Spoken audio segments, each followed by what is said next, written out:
مباراة ريال مدريد. تأكد من أنك مشترك في القناة أولا حتى يظهر لك المباراة. بدأ الريال. مباراة ريال مدريد ضد نابولي ضمن منافسات دور المجموعات من دوري أبطال أوروبا. تنطلق صفرة البداية في تمام الساعة 10 مساء بتوقيت مصر والسعودية. أما بالنسبة لتشكيل ريال مدريد كما هو موضح أمامكم الآن.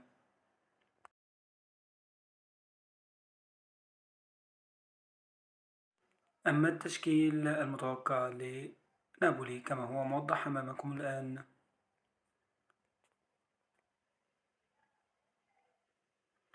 مباراة ريال مدريد تنقل المباراة عبر قناة بي إن سبورت اتش دي 1 على ملعب سان باولو.